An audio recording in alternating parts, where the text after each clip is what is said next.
Bonjour à tous, on se retrouve pour une vidéo de tutoriel sur libmol. Vous allez me dire, mais vous en avez déjà fait une. Oui, alors aujourd'hui, je vais étudier deux choses sur libmol. Premièrement, l'accès aux diverses bases de données et surtout la protéine databank. Et deuxièmement, comment comparer deux molécules, les mettre côte à côte. Alors certains me diront, bah, bon, on met deux navigateurs côte à côte, deux fenêtres de navigateurs côte à côte. C'est pas forcément toujours pratique, et on va voir qu'il y a deux outils qui vont permettre ça assez facilement. Alors première chose, c'est la protéine databank, ce qu'on a ici. Trop peu de gens l'utilisent et ont compris comment ça fonctionnait. Alors pourquoi? Parce que dans le logiciel, c'est pas forcément évident. Alors, on reprend déjà dès le départ, libmol, on sait qu'on y accède par libmol.org. Et quand vous chargez cette page, même si vous n'avez rien mis au départ, automatiquement il charge la molécule de collagène. Bon, c'est le réglage par défaut, donc on a quelque chose au moins pour tout de suite se dire ah oui, ça fonctionne, voilà, on a le collagène, etc. Alors ensuite, on peut rechercher dans la librairie de molécules libmol. Et quand on fait ça, il va aller chercher une variable libmol égale et quelque chose. Si vous cherchez, je sais pas moi, par exemple l'amidon, eh bien, voilà, alors là il me trouve plutôt l'amylase. Bon allez, va pour l'amylase. Vous voyez qu'il a cette fois-ci chargé une molécule, c'est la numéro 348. Sauf que, quand on fait un TP sur quelque chose de précis, par exemple le stress et les BZD, vous cherchez le récepteur au GABA. Bon, bah, sauf que en fait, dans la librairie libmol, il n'y a rien. On a un récepteur à l'acétylcholine, à la limite, c'est tout ce qu'on a, mais ça n'a vraiment rien à voir.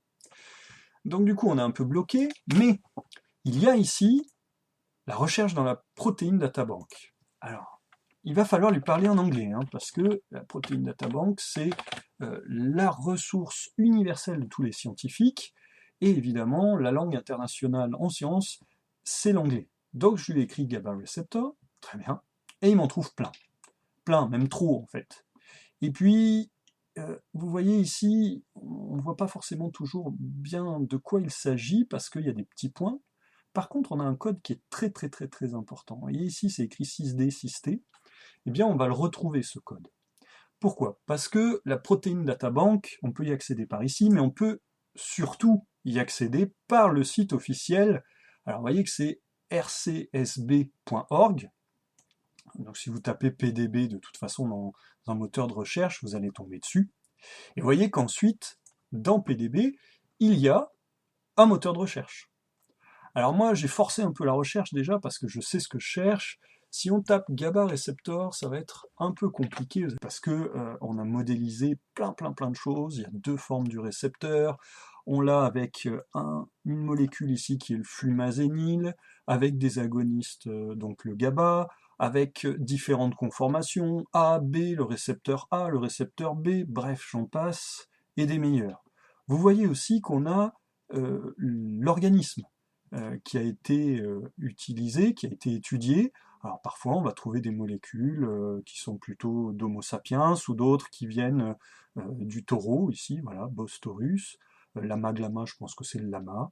Voilà, donc on a tout un tas de choses. Ici, voilà, un récepteur qui est issu du rat. C'est vrai que si vous essayez de comparer un récepteur issu de l'organisme rat avec Homo sapiens, ça va pas être forcément terrible. Donc, moi, je m'étais intéressé à ce récepteur en particulier. Alors pourquoi celui-là? Parce que vous allez voir que dans libmol, je ne le trouve pas. Il n'est pas dans la liste. Parce qu'il y en a probablement plus que ça, et visiblement, il me bloque en chargeant que 10. Donc ce que je vais faire, je vais charger le premier, c'est pas celui que je veux, mais tant pis. Et vous voyez que du coup, ce que ça a fait, et qui est très très très important, c'est qu'au lieu d'avoir point d'interrogation libmol égal, maintenant j'ai point d'interrogation pdb égal. Et j'ai le fameux 6D, 6T qu'il y a ici. Sauf que moi, je veux 6x3z. Donc je vais écrire ici 6x3z, entrée, et cette fois-ci, je me retrouve avec la molécule qui m'intéressait, celle que je suis venu chercher ici, Human GABA A receptor, etc. Donc j'ai cette fois-ci exactement la molécule qui m'intéresse. Ça c'est génial, d'autant plus que ensuite on va pouvoir créer un lien pour aller directement sur cette molécule, sans même passer par la PDB ou par la recherche ici de libmol. Donc ça c'est vraiment très très très pratique. Alors évidemment, par contre, il faut aussi s'habituer à cet outil qui est extrêmement puissant, hein. On le voit ici, on peut sélectionner par les différentes espèces, Homo sapiens, Escherichia coli, etc.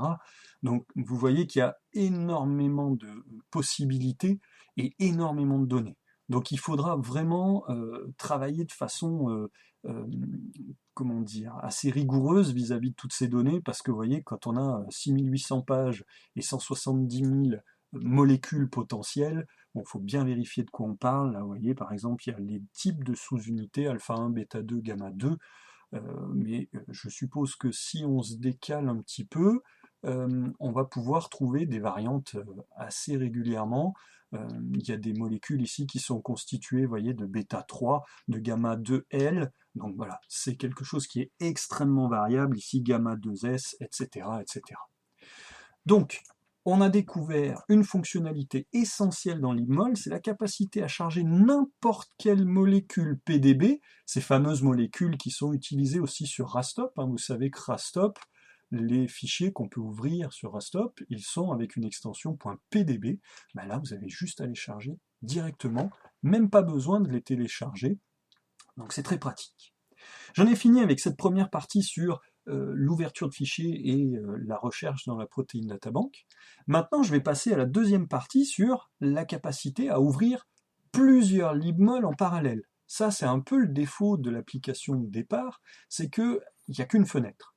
Sauf que on a Philippe Cosentino qui, sur son site, propose un dual libmol. Vous voyez? Alors c'est très intéressant, pourquoi? Parce que on va pouvoir travailler avec la page coupée en deux, qu'on peut même d'ailleurs décaler, ça ne veut pas bien, mais normalement c'est possible, et on va pouvoir travailler sur chaque page indépendamment, et ensuite comparer les deux molécules. Alors sauf que vous voyez, il y a une grosse différence avec la page de départ, c'est qu'il n'y a plus le menu, parce que sinon on n'aurait pas la place.